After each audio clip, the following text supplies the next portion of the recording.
Today is February 14th, 2011. This is the start of an interview with Mr. Robert James Prothero at the RSV offices of Catholic Services of Macomb, located at 26238 Ryan Road, Warren, Michigan. Mr. Prothero is 86 years old, born January the 8th, 1925. Mr. Prothero currently resides at 30107 Dell Lane in Warren, Michigan. My name is Dave Brousseau. I will be the interviewer, and Gary Miglio will be the videographer.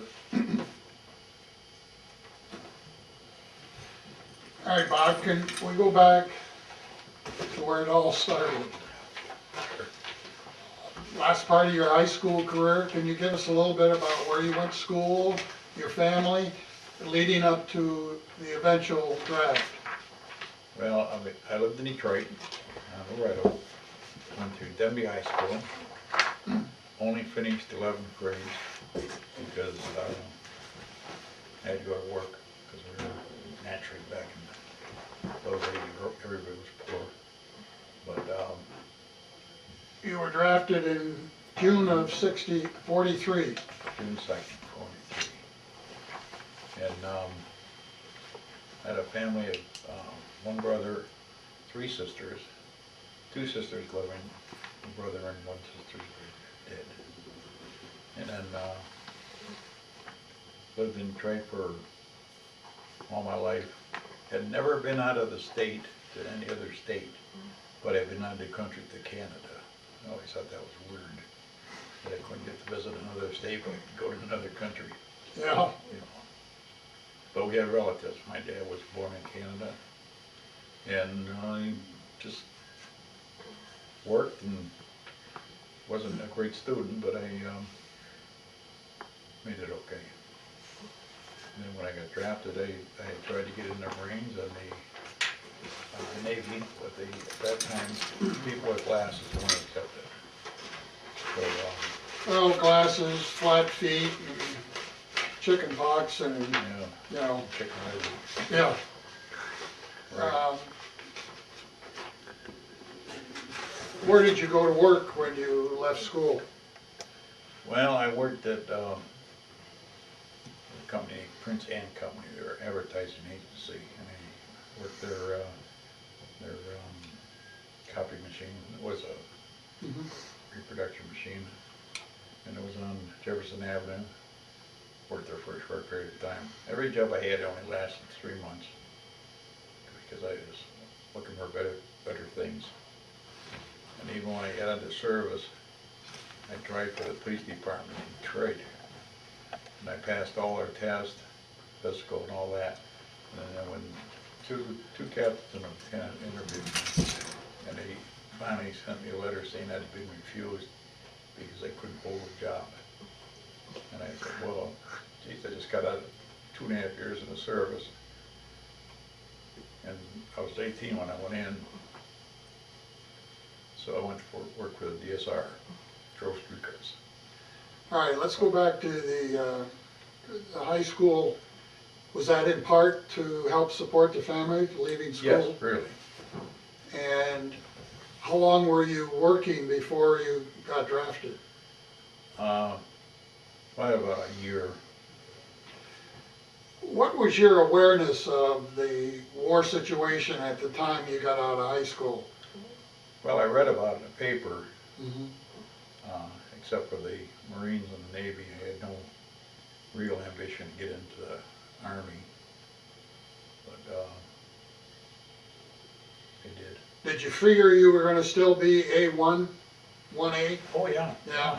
I was 18 years old. Even though you got turned down by... Yeah. What'd you feel about that?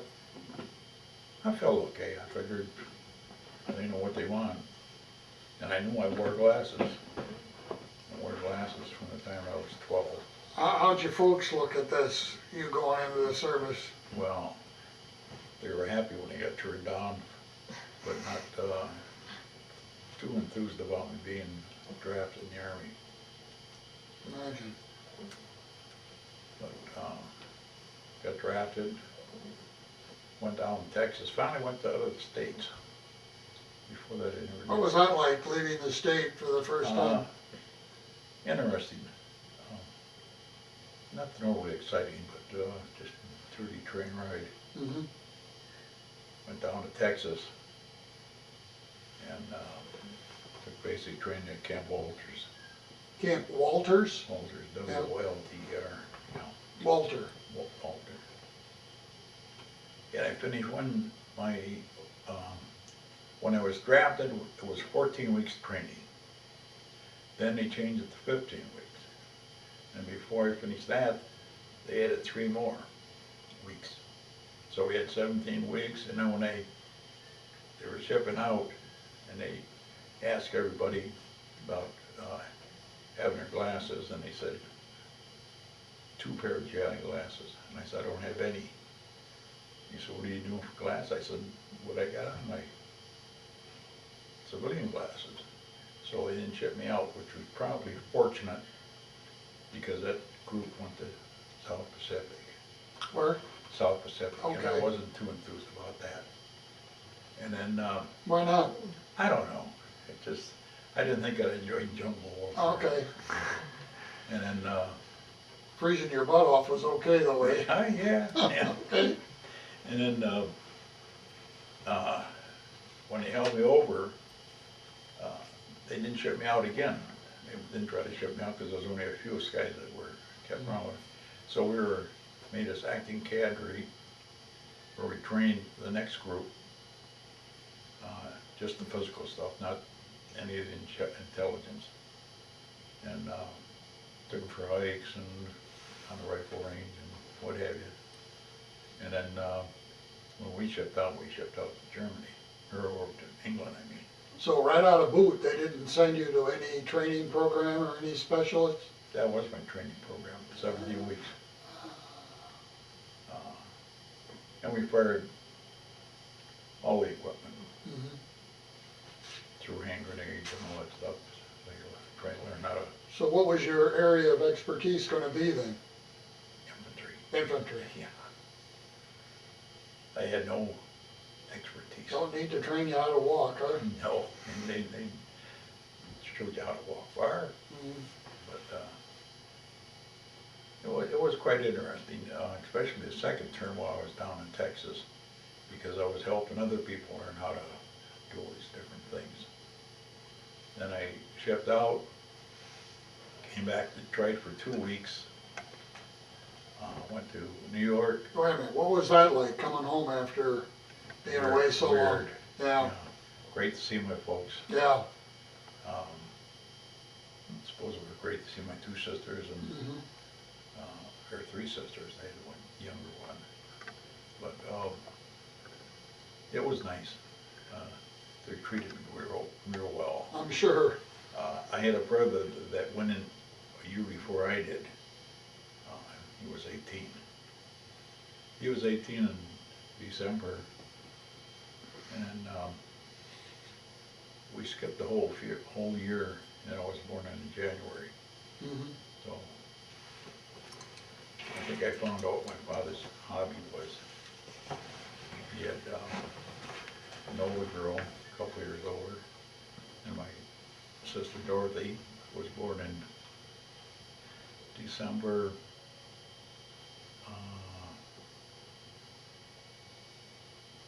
22. Our brother was born in December 23, and they skipped. They didn't want me, but so I came along in January 25. So they had 3 people in diapers, and that was before you had those paper jobs. So, but a great family. So you get shipped where? Where did you get? To England. England, okay. What time of the war is this now? This was, Late 43? no, it was May 43. Wait a minute. No, wait a minute, you didn't join till June. May 44, Okay, there you go, okay. yeah. And landed in England, and they transferred me to the Ordnance Department. And we got various vehicles and tanks and what have you, getting ready for the invasion. Yeah, this must be pre-invasion stuff now. Eh? Yeah, it is. And we waterproofed them. Are you aware of this, Oh yeah. about the invasion? No, I knew it was coming, but I Yeah, nothing. you just about didn't know when. Nobody did, I don't think. But I waterproofed the Jeep, and then he come by and he took them all away. And he gave us more vehicles, and I had a 3/4 ton truck with a trailer full of ammunition, and I waterproofed that. And then 8 days after D-Day, we went down the southern coast of England and shipped out for France. So I got in France on the 14th of June. So this is after the invasion then? Just after the invasion. By what, week, 2 weeks? 8 days. 8 days. Yeah. D-Day was June 6th, and I went landed in, Somebody was looking down at you. yeah. 8 days. Yeah. What was it like when you landed then? Not overly exciting. It was,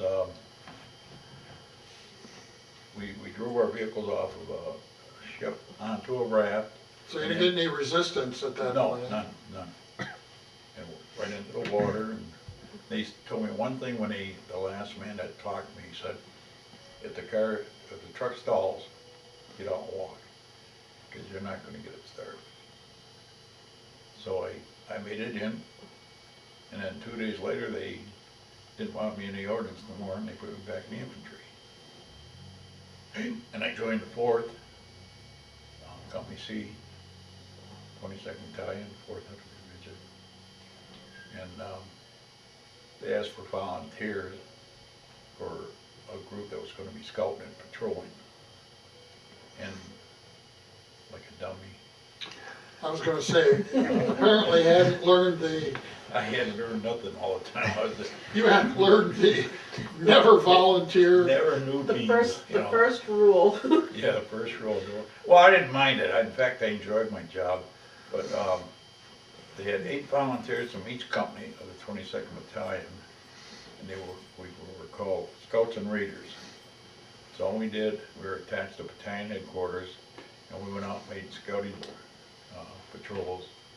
They were graded, but we went out and learned information with the told us, they said, don't engage unless it's to save your life. Never engage with any German or Army. Avoid them. Just get information. And they did that till all the way across France, up into Belgium.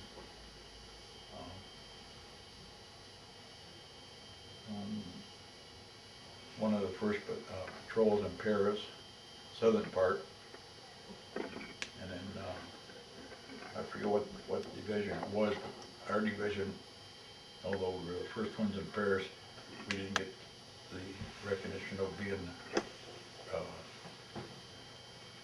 get Paris free. They had another division take their parade, but then up there, and also according to my papers, I was one of the first patrols into Germany, crossing the German line, the Siegfried line, and they dragged So steel. that would have really been crossing before the original D-Day group had crossed it, right? Oh yeah, Oh, wow. yeah. The 4th Division was an original group that landed in Utah. They, I forget which other division, but we landed on Utah Beach, same place where the 4th was, but they weren't very far. So, What's it like to be in a foreign land, you're in war, even though you may not be right on the battlefront? Is it just everyday life, or is it kind of scary, or? well, I can't say I was scared, but I did worry. Mhm. but we were ahead of the front lines. We actually were in German territory with nobody around us, Americans. And we got information for if we heard troops moving or armies moving or whatever. Are you able to keep track of the original landing group and where they're advancing, or Nope. no? So you have no idea what the hell's going on? Not one, not a whit. But we went out and went on a lot of patrols. And then we went to one area in the woods, and there was about 16 of us, Company B, Company C. And we, the scout, #1 scout for B was leading us, got shot and killed. And it was kind of weird because we got out, left him there because they checked him, he was dead. They didn't want to carry him. They knew we were coming in the next day, I guess. And they we went to another area. Then he said, he called me up and he said, your squad is going to be #1, because I was a squad leader. Private. About the only private that was in charge of 8 guys, you know, because you usually a sergeant. And went into another area, and we seen one German, and he was looking up in the air and watching the airplane go by, and our platoon leader said, he's mine. And he shot him. Didn't, no qualms about it, just figured we lost one of our men, you're going to lose one of yours. And after that we weren't doing much scouting, patrolling after that. We were guarding a forward, what do you call him? He was from the artillery, Mm-hmm. and he was telling them that they were short or long or wherever. Spotter. Pardon? Spotter. Yeah. Yeah. And then we were up in the Hurricane Forest, and they were shelling us, and we all got in a foxhole, and it happened, it was 8 of us in a big, in a German foxhole, which was logs over the top. And out of 8 of us, all 8 of us got shrapnel. Nothing serious, but got hurt. And then they flew me back to England, Nottingham, England, and at a hospital, and stayed there for a while. And then we went to Birmingham and got me trained back up again where I was up to par, shipped me back to France, sent me back to the 4th Division, and I got in the same squad I was before, but now they had a staff sergeant as squad leader. And then shortly after that I made sergeant, because now I was the assistant squad leader. So I did get a promotion out of it. And then heading down towards Nuremberg, where they had the final talk between Germans and Americans, and went through the one underbrush, and a mortar shell landed right in front of me, and it was a phosphorus mortar shell, which it just burns, very little shrapnel. And I got burnt, and then he sent me back to Toul, France, to the hospital. And then when I got there for a while, I went to Nancy, France, and then the war ended. And the 4th Infantry Division was coming right through Nancy, France, but I couldn't rejoin them because I was hurt. And they were going to go back to the States for jungle warfare. But they never had to go. That was apparently an attempt to prepare you to go to the Pacific Theater. For them, I was in the hospital, Yeah. so I was in Yeah. We had jungle training, kept back down to South Pacific.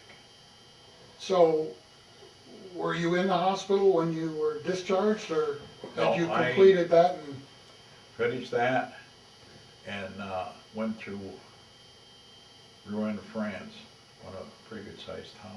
so this is the second trip back to France after your second injury? Right. Yeah, The first one, they flew me back to England. The second one, they drove me back to France. okay. And then, so train of thought's gone. You keep telling me nobody wants you, but to fly you back, they must have wanted you, or they wouldn't have taken all that effort to fly you back Well, they flew me back to England, to the hospital. the first time. First time. Second time, they just drove me back to France.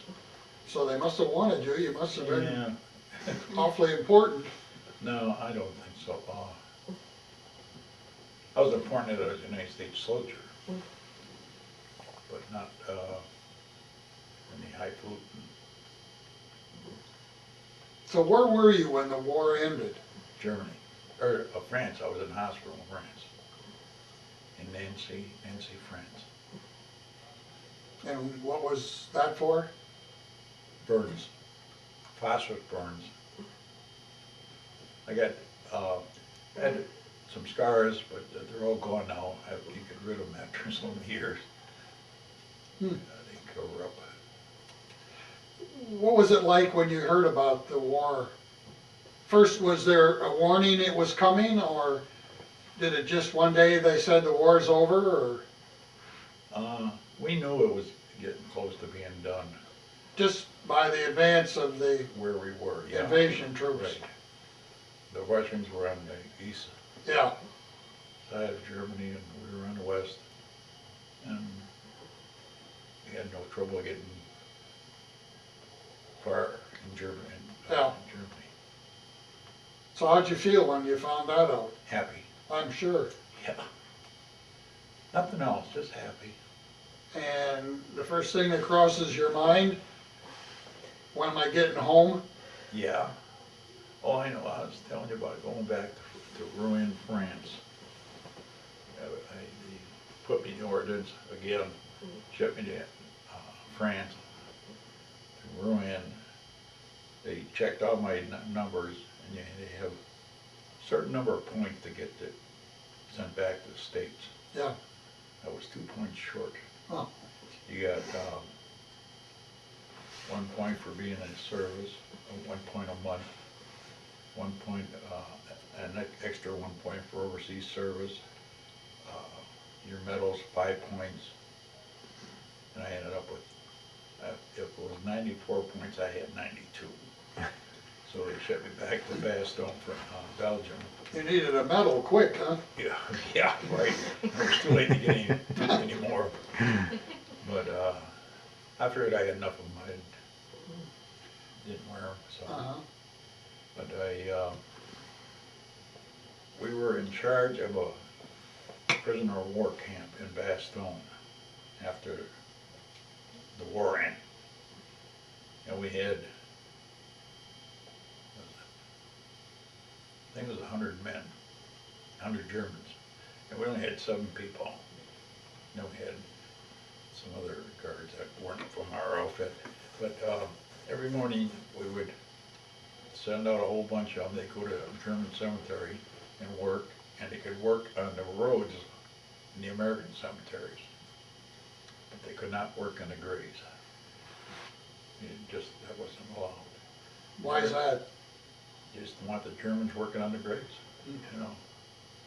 And then they,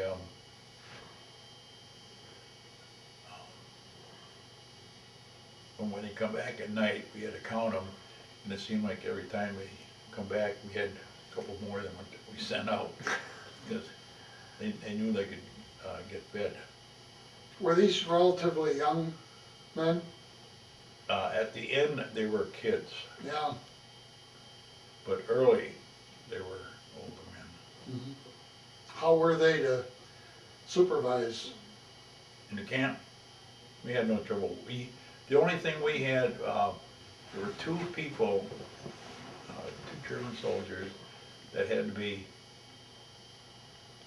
16 or 17 years old, and they could speak English because they were born and raised in the United States, but their family took them back to Germany, and they got into the German army, and they would go out and string wire because we had a switchboard in Bastogne, so we handled the phone calls.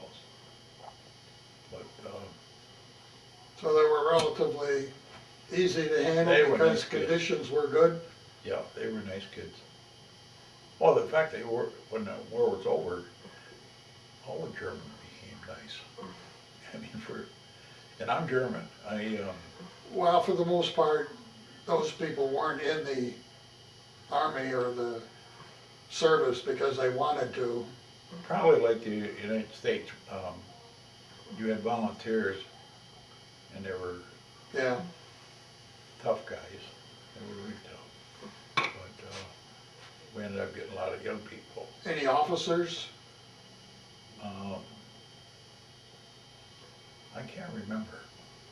I'm sure there were. I would think those more tend to be down in the wool tough guys that, Yeah. as opposed to the, I mean, the ones we knew when the war was hot, they were tough. yeah. But when the war ended, they were all docile. They weren't overly ambitious. So you're kind of in the occupation business for about 6 months before No, you just get a out? couple, Oh, yeah? because that gave me 4 more points. Oh, okay. And then I had enough to go home. I got you, okay. So you didn't need that other ribbon. No, had enough. How do you feel at this time now? You're in this occupation, clean up, hold things together, you There know, was a job, yeah, nothing. no, Depends no about- immediate threats. None whatsoever. We used to go to Wilts, Luxembourg, and we only had 7 guys in our outfit and a lieutenant. And we'd drive down, and one man was the designated driver, and then we'd go to a bar. What was that like? Kind of drunken, you know. Did a fair amount of drinking then, although I don't drink now. Are the people that run the bars and the businesses, how do they react to American occupation? They just had a job to do that. Yeah. Yeah. They were nice. I mean, friendly rather than, Oh, yeah, definitely Yeah. friendly. But, some of those people were very happy to see the American occupation. right. Some were just tolerant. I think the French were just tolerant. They seemed awful happy. When we went into a town and freed it, they were all very happy. Mhm. But then it seemed like they got a little uppity after a while. Mhm. So, but I didn't have much to do with them.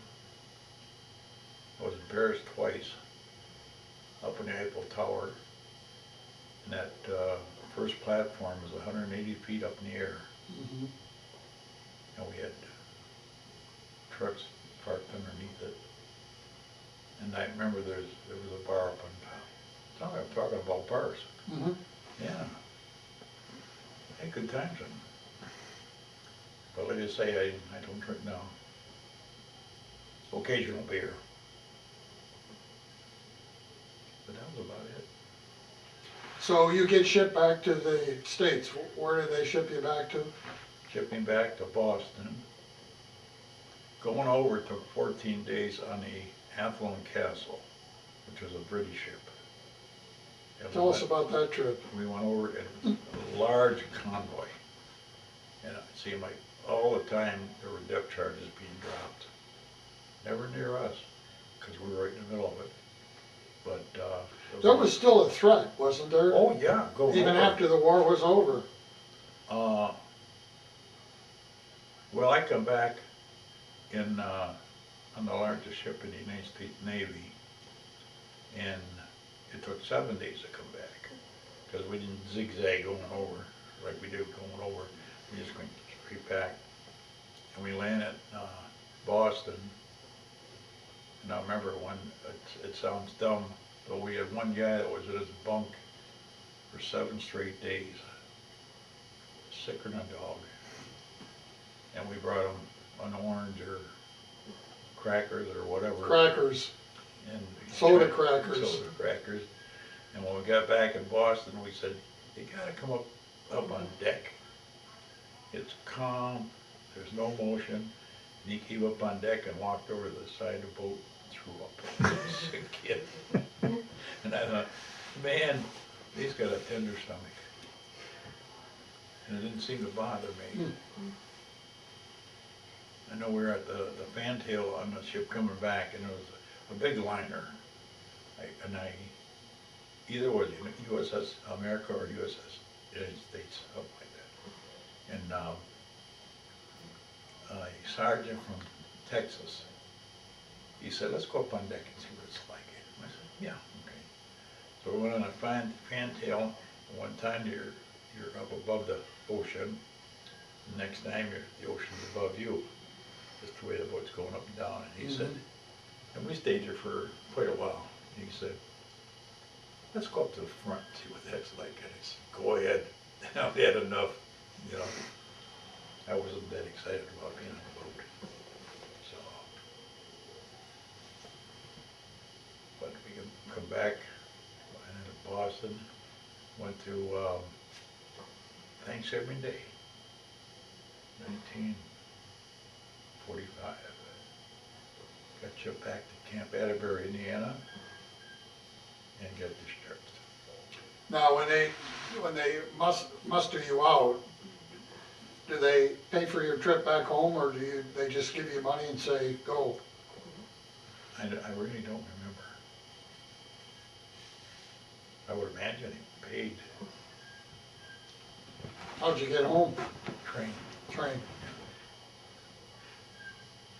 Because we stopped at the depot in Detroit. Yeah, that's hard to identify with now, but back then, Oh. that was the major, Oh, that was a beautiful building. Still Yeah. is a beautiful building, yeah. but every window in it broke. So, but come back and got discharged in November 45, and I turned 21 in January 46. Hmm. I had spent 2.5 years in the service, and got discharged, and I wasn't even 21 yet. And I'm sure that happened to a lot of young guys. Yeah, yeah. Yeah, it wasn't a rarity. Yeah, there were a lot of young boys taken right out of school, depending on, Well, I yeah. would have if I'd gone to finish my high school, because I was taken to the Army in June 46. Mhm. No, 43. Jeez. So, did you go back to school? I got married, had about, I found out what my dad's hobby was. I took over. And we had 5 kids. And I was working for a paint shop in Hazel Park. And my doctor, because I had a rash on my hands from the paint, he said, you know how to get rid of it? And I said, no. He said, quit your job. I said, I can't do that. I've got a family. Oh, it was the paint. It was a paint I was allergic to. So my wife, bless her, she said, you're going to have to get an education. So I took the GED Good. for high school and I passed it. Went to Lawrence Tech and got hired by General Motors Tech Center and finished up and got my degree, mechanical engineering from Lawrence Tech. Was this through the GI Bill? Yeah. And Well, that was quite a thing back then. Oh, that was a great thing, great. I mean, it was more than just going back to school. It was buying a house, doing a lot of Oh, yeah. things for, boy, that's, We had bought a house in Detroit out by 8 Mile Road in Gratiot, because I lived on the east side of Detroit, when I raised over there. And I went to school and didn't think I'd make it, but I eventually did. But when I went to work for GM, and the man that hired me, he said, we would, because I told him, I said, I want to finish up my education. And he said, we would never interrupt your year's education. So as soon as I hired in, he said, now, in about a year, you're gonna go on afternoons. I said, what happened is, not interrupting my education. He said, we meant the term. You know? So I've been sneaky. You know? GM were sneaky then, they're still sneaky. But I hired in, and he had various jobs. Back in the lab, ended up being an engineer in the lab. So did rather well. what degree did you have? Engineering, mechanical engineering. Mechanical. Yeah. How long did you stay with GM? Just about 25 years. Wow. They called me one day and they said that they were cutting back, going to retire a few people. And they said, and then he handed me a piece of paper and he said, this is what you'll get. And I said, can't live on that. So I didn't take it. I didn't retire. Then the following year they come back and he said, we're still looking for people to retire. And he said, and this is what you will make if you retire, and if you stick around, this is what you'll make, and it was going to be less if I stayed a year. So I took it in 1982. So I've been retired 28 years now. I got more time retired than I had with GM. Although I did work with GM in one of my 3 months times before I went to service. I worked for on Milwaukee, right behind the GM building. We had a photographic department, and I worked there for 3 months.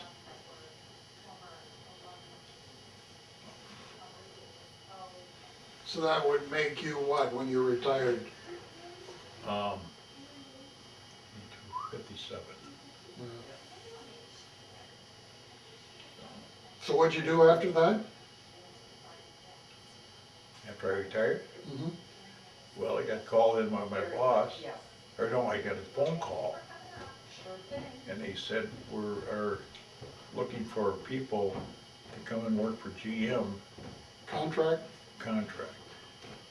And I went back, and I talked to the gentleman that was interviewing me, and he said it's only 6 months to a year, and 6 years later, I left. So I actually had 6 more years of solid work. So that would pretty much take you close to retirement Well, age. yeah. I was 61, I guess. And on contract, you probably were making as much as you were before. I was making more because I had my full retirement, Yeah, yeah. medical. I was finally getting Sitting rich. pretty, huh? Yeah, I was getting rich. It was real nice. So how many kids did you have? Theoretically, I had 4.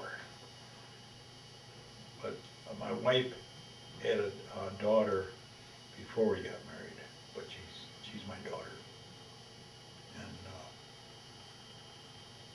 so I got 5 kids, 11 grandkids, 12 great-grandkids. Oh my goodness. And 1 great-great. Whoa. Whoa. Yeah.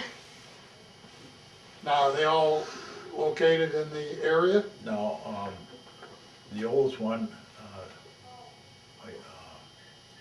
she had 3 sons, 2 of them moved down to Texas to get it, to keep working.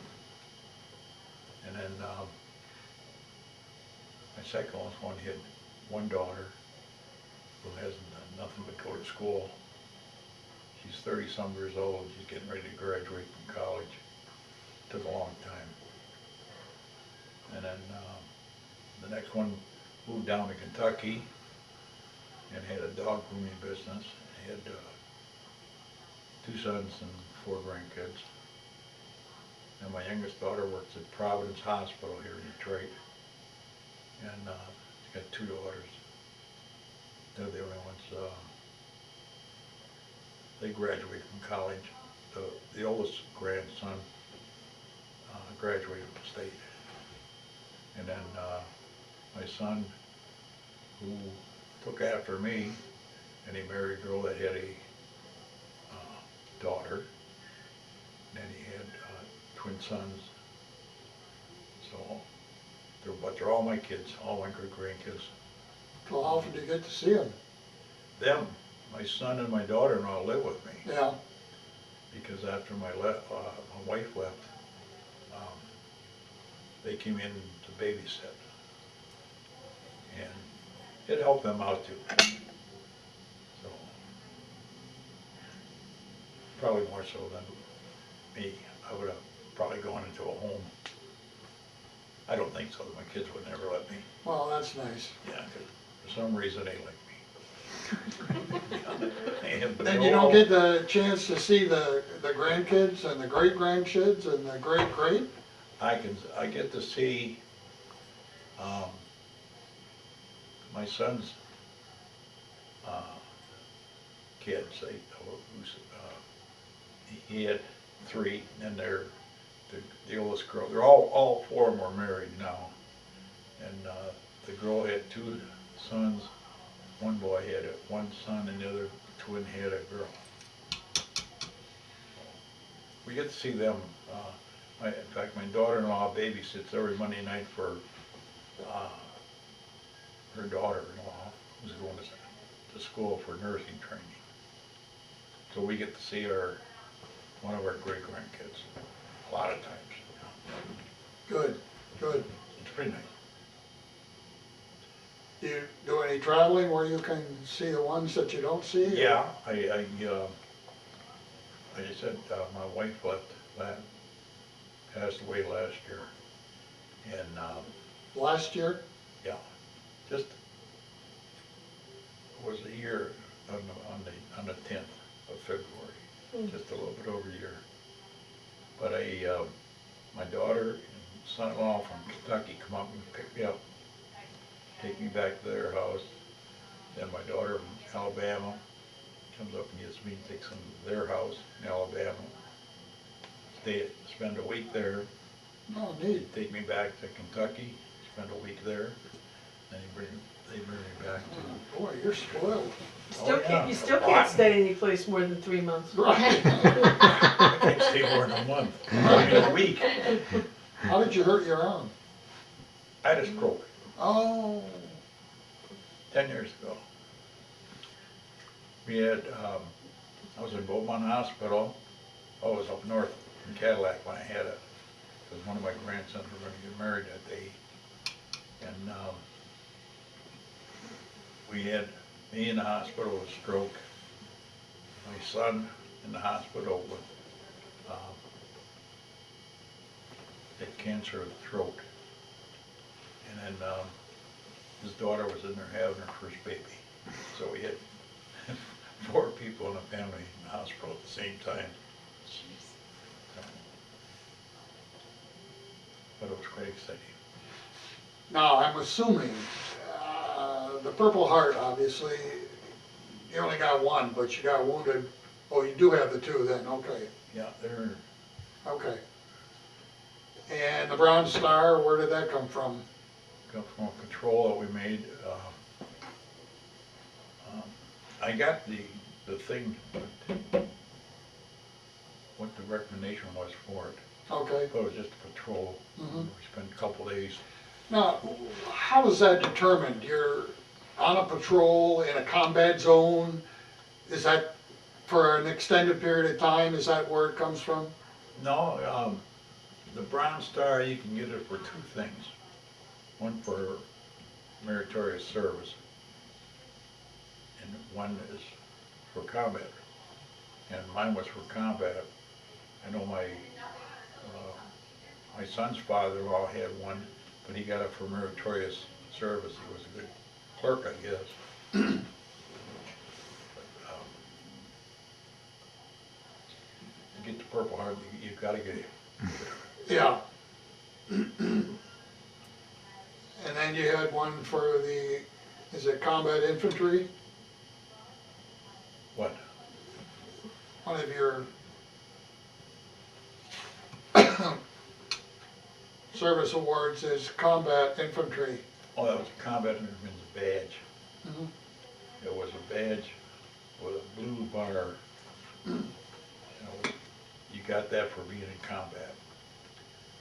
And I think I'm proudest of that one. Really? Yeah. Yeah. It's pretty cool. What, let's see what we got in here that, Can I ask a question? Yeah. When you were on these scouting patrols, how far away from the rest of your unit were you? Well, it depended on what we were looking for. Where most of the Germans were acting, Mm-hmm. we were ahead of them quite a ways. We'd only be gone for, well, as it happened on the one, we were gone for a couple of days. But usually it was one overnight, so you didn't cover too much territory. So you would come back and make your report, or would you radio it in? No, we'd come back. Okay. So we were attached to battalion headquarters.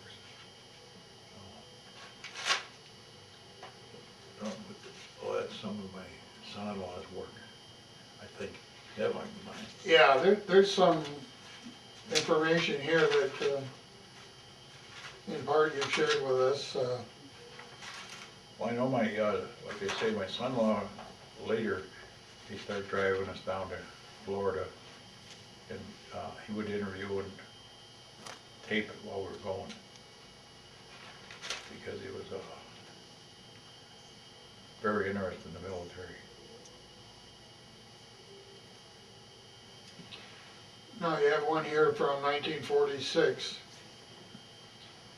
The honor to inform you that by the direction of the President, the Bronze Star Medal has been awarded to you for heroic achievement. I lost mine. They replaced it. The Commanding General, Philadelphia Quartermaster Depot, has been authorized this date to forward an appropriately engraved Bronze Star Medal. The matter of the Victory Medal will be the subject of a later communication. I lost, oh my man. What happened to them, I don't know. My kids might have got a hold of them. Well, I think you can get those replaced though. You're on the record. Yeah. But they make sure you actually lost them. And here's the,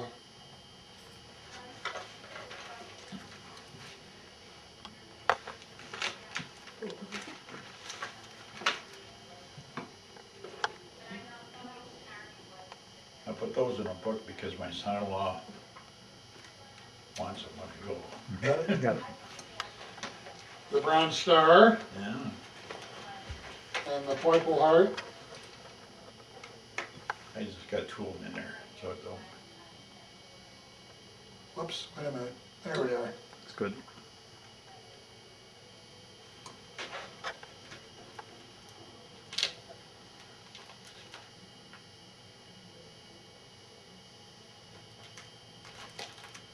Oh yeah, and then this is just the other one. Yeah.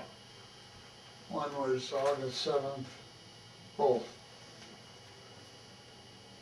They're good for 5 points towards the discharge. Well, interesting, Bob. Uh,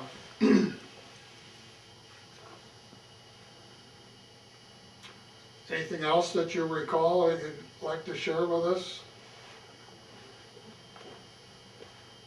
No, I haven't, for some reason, I never talked about this very much at all. Except my son-in-law, he did a perfect job. But, I don't know if I learned anything in the service, or if I just. Well, there's a time frame that you went through that probably allowed your